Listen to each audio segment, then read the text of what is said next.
Cada 26 de marzo festejamos la vida y obra del gran San Braulio de Zaragoza, quien más tarde habría de ser obispo de Zaragoza y el más ilustre prelado, después de San Isidoro, en la primera mitad del siglo VII de la España visigótica. Aunque ignoramos el nombre de la madre y el del lugar de su nacimiento, ciertos indicios y alusiones de sus cartas parecen apuntar hacia Gerona, en tanto que otros orientan hacia Zaragoza. Nos es conocido, por San Eugenio de Toledo, el de su padre, Gregorio, y por San Ildefonso y el mismo Braulio, el de otro hermano suyo mayor, Juan, que habría de ser su predecesor en la sede zaragozana. El propio Braulio nos habla, además, en la dedicatoria de la vida de San Millán, de otro hermano, Fronimiano, abad de cierto monasterio, y en sus cartas, de dos hermanas, Pomponia, abadesa, y Basila, acogida en la flor de su juventud y temprana viudez al mismo monasterio de Pomponia, superando así, como dice el ya citado San Eugenio, con el brillo de sus méritos el lustre de su linaje. Los nombres de los miembros todos de la familia revelan claramente el origen hispano-romano de esta, y como el mismo padre, Gregorio, terminó siendo obispo, según parece indicarlo un himno de San Eugenio, de una diócesis no identificada, tal vez de Osma, se nos ofrece aquí un ejemplar no raro en aquella época. Baste recordar el del mismo San Isidoro, con dos hermanos obispos, Leandro y Fulgencio, y una hermana abadesa, Florentina, de una familia ilustre, de probada ortodoxia y religiosidad, con fácil y casi hereditario acceso a las altas jerarquías eclesiásticas. La primera formación piadosa y cultural la recibió Braulio de su hermano mayor, Juan, a quien llama su maestro en la vida común, en la piedad y en la doctrina, verosímilmente, en la escuela aneja al monasterio de Santa Engracia, en la misma Zaragoza, del que debió de ser abad dicho Juan, antes de su promoción al episcopado.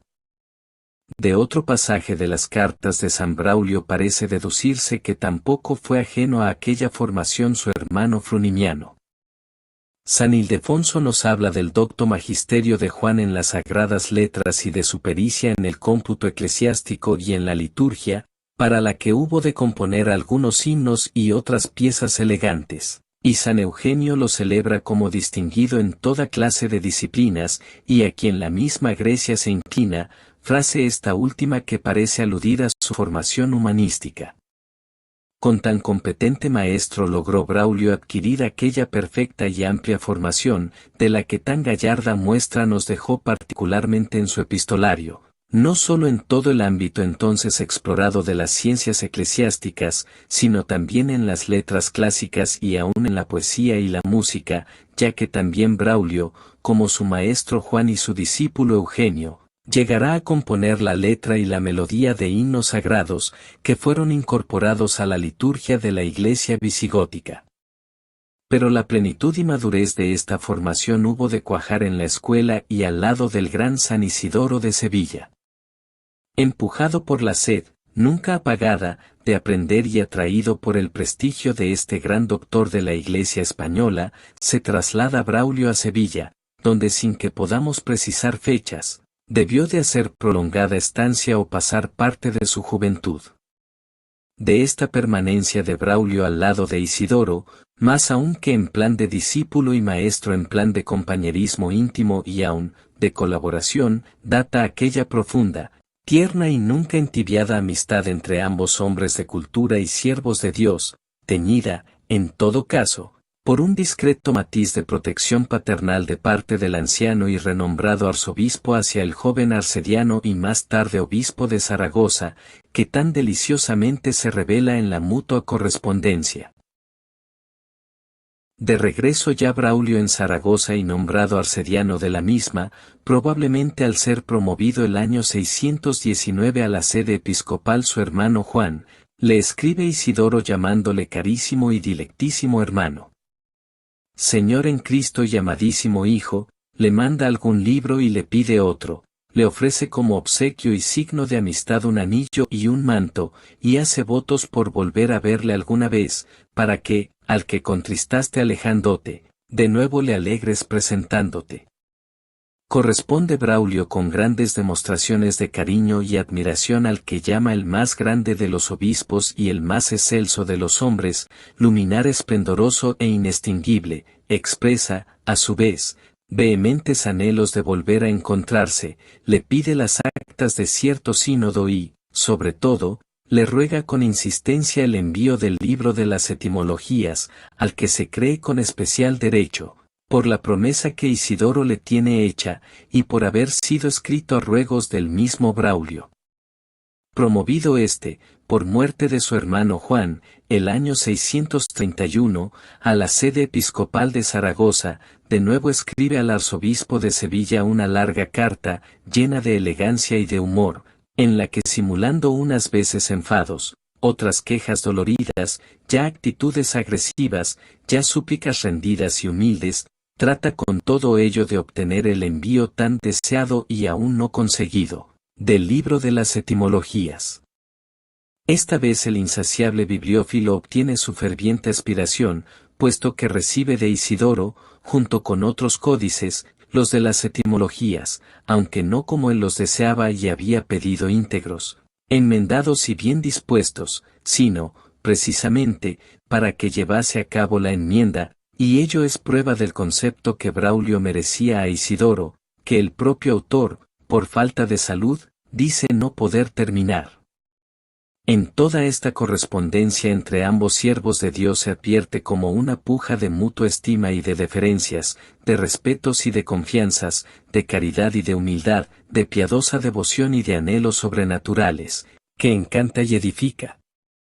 La presencia de ambos en el Cuarto Concilio de Toledo, del anciano Isidoro en el cenit de su prestigio y autoridad, como presidente de la Asamblea, y del recién nombrado y aún poco conocido obispo de Zaragoza, apenas si llevaría 2 años en tal puesto, debió de ser el último encuentro de los dos grandes amigos.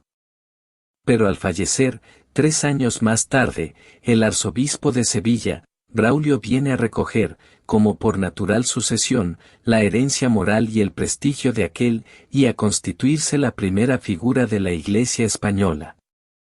Ya en el Concilio de Toledo, 3 meses apenas de la muerte de San Isidoro, parece haber sido nuestro santo quien dirige las deliberaciones y redacta los cánones, ordenados casi exclusivamente a la elección pacífica y seguridad de los reyes. Pero es, sobre todo, en el concilio siguiente, el sexto de Toledo, donde el prestigio del obispo de Zaragoza se impone y resplandece. Sin ser el metropolitano, y a pesar de hallarse presentes 5 de estos, el de Narbona, el de Braga, el de Toledo, el de Sevilla y el de Tarragona, San Braulio es el comisionado para contestar, en nombre de la asamblea que reunía obispos, como rezan las actas, de las Españas y de las Galias, a la queja del Papa Honorio y contra los obispos españoles, por supuesta negligencia o sobrada lenidad en la defensa de la fe. Esta queja del Papa, motivada al parecer por una defectuosa información, tal vez por una interpretación inexacta del canon LVII del Concilio IV de Toledo, en el que se censuraban las conversiones de los judíos obtenidas por la coacción, es rechazada por el portavoz de los obispos, con gran decisión y apostólica libertad, a la vez que con respetuosa y filial veneración al pontífice, e inequívoco reconocimiento del primado de la cátedra romana. Por causas que ignoramos, San Braulio no asistió al Concilio VII de Toledo, que fue presidido por su antiguo discípulo y arcediano, ahora arzobispo de la sede primada, Eugenio, de quien él había hecho un teólogo, un poeta y un santo. Las señaladas posición e influencia preeminentes de San Braulio en la Iglesia visigótica española perdurarán ya hasta su muerte. A él acudirán de todas partes y personalidades las más ilustres en busca de consuelo o de consejo y en demanda de soluciones para sus dudas o cuestiones teológicas, escriturarias, canónicas o litúrgicas. Entre otros, San Eugenio de Toledo, discípulo y arcediano que había sido, como ya hemos dicho, de San Braulio, y a quien que tal vez le preparaba para sucesor suyo, cediera para la sede primada, forzado tan solo por las presiones del rey Chindasvinto, y San Fructuoso, el legislador del monacato en la España visigótica y promovido más tarde a la sede metropolitana de Braga. Por una frase de San Braulio, respondiendo a este, se ha querido deducir una relación de parentesco entre ambos. Si ello fuera verdad, tendríamos a San Braulio emparentado con la familia que dio un rey, Cisenando, al trono de Toledo. Los mismos reyes, como Chindasvinto y Recesvinto, reciben de nuestro santo consejo o lo solicitan en asuntos de estado los más importantes. Al primero le sugiere San Braulio la conveniencia, para prevenir posibles perturbaciones en la elección de un sucesor en la corona, de asociar ya en vida, como así se hizo, en el trono a su hijo Recesvinto. Este, más tarde, le encarga con insistencia la revisión de un códice, probablemente el proyecto del Fuero Juzgo, presentado en su día al Concilio 8 de Toledo, en el que el rey tenía gran interés, y de cuya laboriosa corrección por el prelado zaragozano le queda muy agradecido. Para satisfacer a toda esta correspondencia y al intercambio y copia de códices, a cuya búsqueda y adquisición, por donde quiera que averiguase o sospechase su existencia, se dedicó toda su vida con verdadera pasión de bibliófilo, hubo de organizar nuestro santo un escritorio, en el que, a veces, como él mismo dice, escaseaban los materiales o pergaminos. Ejemplo de esa pasión bibliófila es su correspondencia con el célebre abad Tajón, quien habría de sucederle en la sede zaragozana. Este, que había acudido también a Braulio con una consulta teológica, y dejó escrito del mismo, hay en nuestra época hombre más elocuente, más sabio, más familiarizado con los secretos de la ciencia. Había logrado traer de Roma algunos escritos de San Gregorio Magno, aún no conocidos en España, y nuestro santo se apresura a rogarle, con gran encarecimiento, se los deje para copiarlos. Por cierto que aquí hubo de echar en olvido, y aún compensar con las más deferentes y afectuosas expresiones, las un tanto agrias con que, tiempo atrás, se había visto obligado a responder a alguna intemperancia del mismo Tajón, y de las que pueden ser muestra las siguientes líneas, en las que se revela la cultura clásica del obispo de Zaragoza. También yo, si quisiera, podría replicar, que también yo, como dice Flaco, aprendí letras, y tuve que sustraer con frecuencia la palma al azote de la férula, y también a mí se podría aplicar lo de huye lejos que lleva heno en el cuerno, y aun aquello de Virgilio, también nosotros, Padre, manejamos con diestra fuerte los dardos y el hierro, y también de las heridas que hacemos brota sangre. Pero soy siervo del amor y no quiero perder el tuyo, ni quiero poner en mis palabras cosa de burla o desagradable, como aconseja Ovidio, ni hacer, como dice Apio, alarde de facundia canina, antes, imitando la humildad del Maestro y Señor Cristo, queremos seguir a aquel que dice, ofrecí mi espalda a los azotes y mis mejillas a las bofetadas. Siempre en la correspondencia del santo aparece, por encima de todo, la más exquisita cortesía, la delicadeza, la humildad, el encabezamiento ordinario de sus cartas es el de Braulio, siervo inútil de los santos de Dios, la caridad, la bondad servicial, un gran sentido de humanismo indulgente y un equilibrio ejemplar de consejo y de conducta. La carta que cierra el epistolario es la dirigida al abad San Fructuoso, en respuesta a las cuestiones escriturísticas que éste le había propuesto, y viene a ser como un pequeño tratado de exégesis bíblica, en el que se pone de manifiesto el gran conocimiento en nuestro santo de la patrística, del texto griego y de la verdad hebraica. Hacia el final de esta carta, se lee como una especie de presentimiento de su cercana muerte.